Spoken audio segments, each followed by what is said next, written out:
From New York, I'm Chris Hayes, back with you on this very, very, very special Independence Day edition of All In. We are very glad you're here. We're glad to be here as well. It is a day for family and food celebrations, and also, in this era, protests. From Worcester, Massachusetts to Sioux City, South Dakota, from Palm Bay, Florida to Tustin, California, Americans celebrated the nation's birthday by, once again, demonstrating against the Trump administration.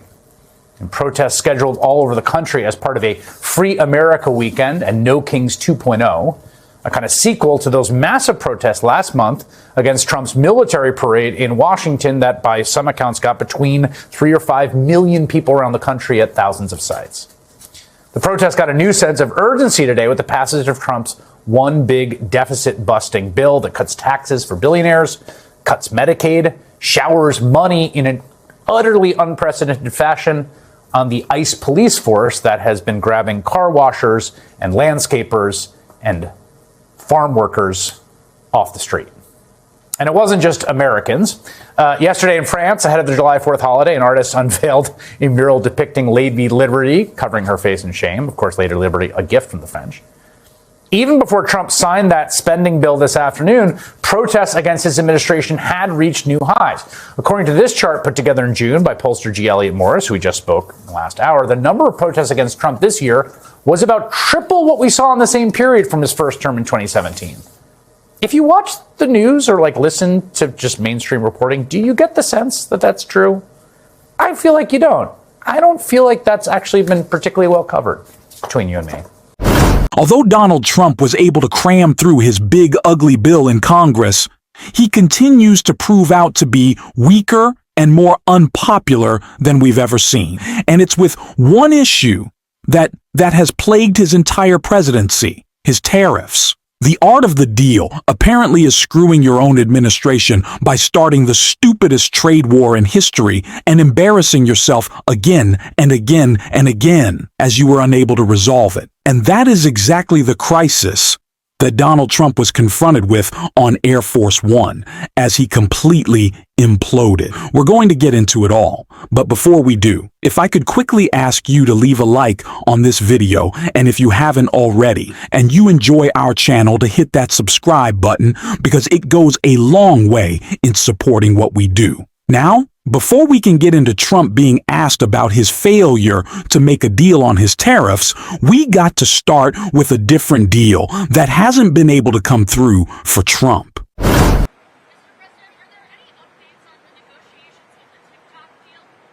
we pretty much have a deal.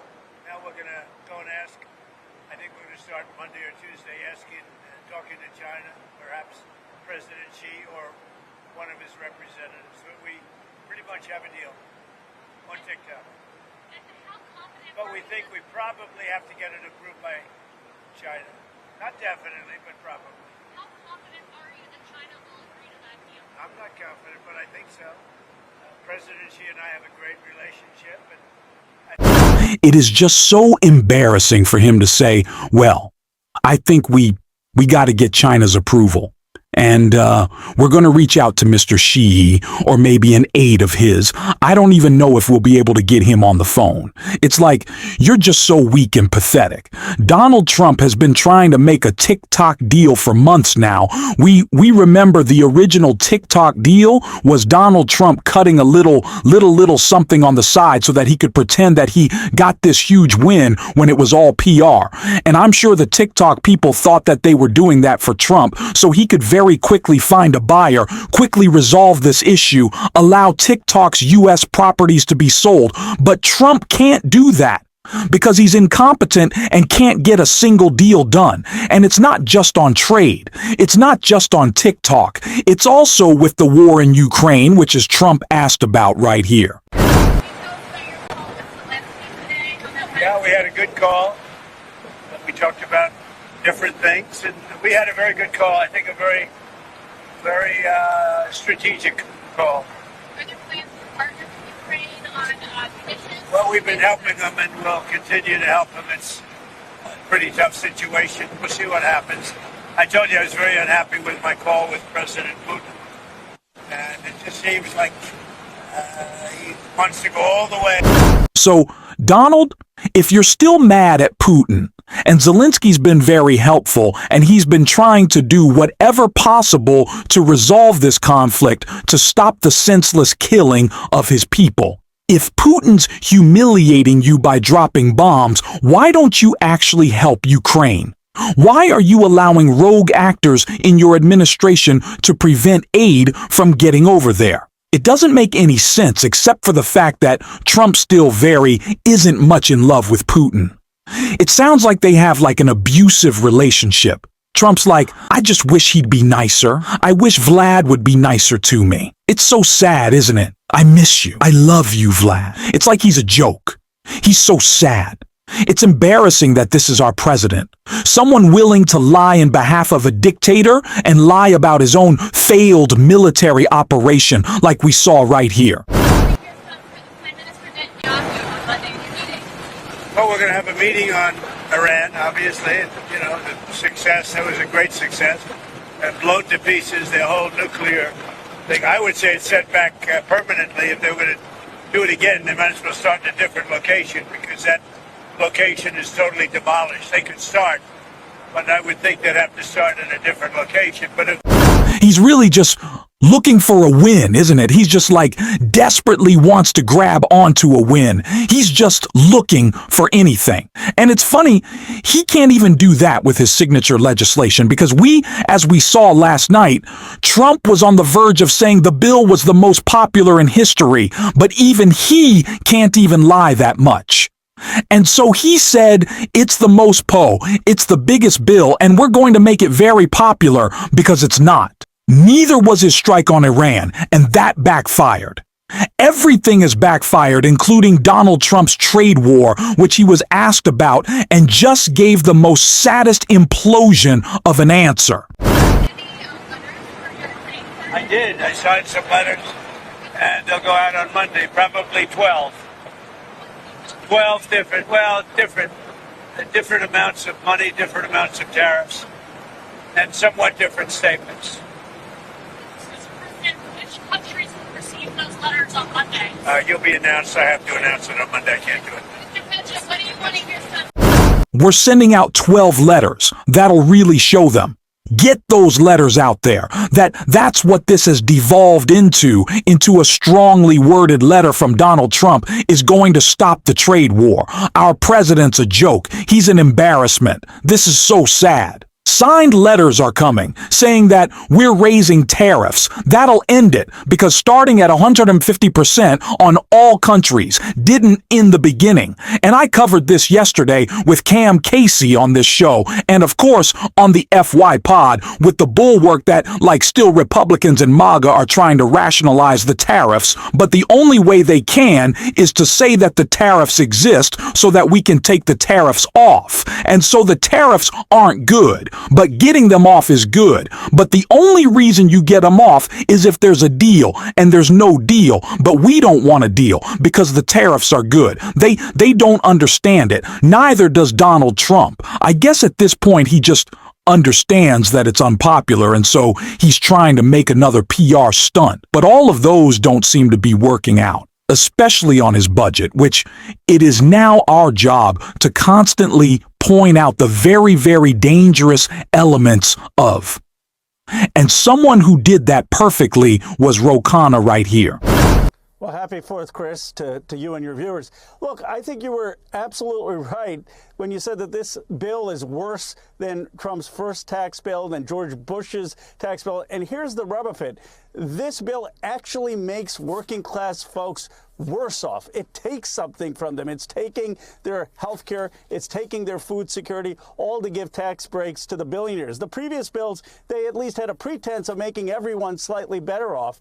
And what we're going to be doing this summer is going into districts like Nancy Mace's, which have over 100,000 people on Medicaid, and not having me say things, but having people themselves tell their stories about what this is going to mean for hospitals there, for families there, for premiums going up.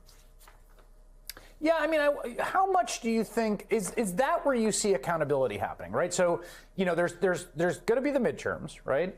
And there are a bunch of frontline House members, although Nancy Mace got herself a sweet deal in which she was redistricted into a very, very comfy district. Not coincidentally, her politics got much more right-wing when she went from a swing district to a very Trumpy district.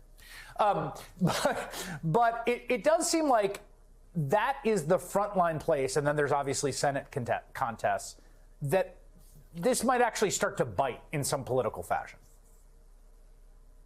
Absolutely. Look, there are districts like David Valdeo's, a couple of points where which have some of the largest Medicaid recipients, where I think he's in huge trouble. But we need to actually go into these districts and show, not tell. I mean, not just have me on your show or CNN, but actually have the folks who are going to be affected. And two things that people don't understand. Right away, there's going to be an impact with the ending of the ACA subsidies. That means that premiums are going to go up for anyone on the Affordable Care Act. The second thing is, because hospitals are going to anticipate these Medicaid cuts, they're going to start charging more to private insurance. And that means everyone in America's private insurance is going to go up. So we need folks in these districts telling these stories. There are about 30 districts. And even Nancy Mace, yes, it's about 10% now more Republican. But I think even those districts, there's going to be opportunities for us. Stacey Abrams was talking about this also at the Senate level, and that's obviously the other contested races that Democrats are looking at. You've got North Carolina, where Tom Tillis, who voted against this, is not running, so there won't be an incumbent senator, but that'll be an open seat. You got Susan Collins, of course, who's beaten back challenges before, who also voted against it. But then you've got, when you sort of start to expand out, you've got Texas, you've got Iowa, you've got even Nebraska, you've got Alaska, where Lisa Murkowski did vote for this. So this is what Stacey Abrams had to say about just sort of taking this messaging into those state races as well. We've got 100 senators, not 50. And the extent to which we absolve Republican senators of protecting their people, we are doing their job for them. The best way to get a politician to not act is to not hold that person accountable. This is about an accountability summer. How important do you think that is for these senators as well, to hear from people after their vote for this bill? Stacey's absolutely right. She did a brilliant job in Georgia, and her helping out across the country will be critical. Look, Texas, we've got a great shot because Cornyn is in trouble. Paxton, who may win the primary, is completely beatable, and Colin Allred is running again. From friends of mine in Iowa, they say that Joni Ernst really has offended a lot of folks with some of the cavalier comments she's made about Medicaid cuts. And also, remember, tariffs have really been hurting people in places like Iowa. So I think there's 6, 7 Senate seats. You mentioned some of the others that are going to be competitive. And we have a very clear message. People keep saying, what's the Democratic message? Her message is pretty simple. You shouldn't take health care and food assistance away from the working class and make them poorer to give tax breaks to the billionaires. And, whether you're AOC or whether you're Jared Golden, you can agree on that platform. How do you understand the polling that shows the Democratic, approval and Democrats of Congress being so low? I have my own theory on it, which is basically anytime you're that low, it means a lot of your own partisans are mad at you. That's the only way you get numbers that low. And they might be mad at you for a bunch of different reasons. But what's your read on it? Why do we hate you, Congressman? Well, Congress has been low for a long time, but I'll tell you, people are frustrated at the situation. How in the world did we allow Donald Trump to win a second time? I think that's the first frustration. How did we get to this place? And then second, since Schumer made that budget deal, why are we not standing up? I think, though, you see more and more Democrats fighting now. You see more people realizing they can't just be in Congress. They've got to be in the town halls. And I do think people are responding to the base. And, Mamdani's win, and I know you've talked about it, Ezra's talked about it, I mean, that shows that there's also a need for a new generation, and people are going to organize and be creative on social media, and people want to see some new blood, and that's also part of it. They see folks that have been there 50 years, and they're like, come on, let's get some new folks a chance. Yeah, one of the sort of genuinely sad and striking aspects of the Senate, of the Congress, the House math yesterday was that 3 seats by Democrats are unoccupied because those members sadly passed away just in the last few months. Congressman Ro Khanna, thank you so much for your time. This has now become a game of messaging. We have to make sure that everyone in the country knows how disastrous Donald Trump's agenda actually is. How much he is willing to sell us all out for a handful of billionaires. That's what we're going to be talking about on this show every single day. And if you want to support that and support independent media, as always, you can hit that subscribe button, leave a like on this video, and if you stuck around to the end, drop a blue heart in the comments. Until next time, I'll see you soon.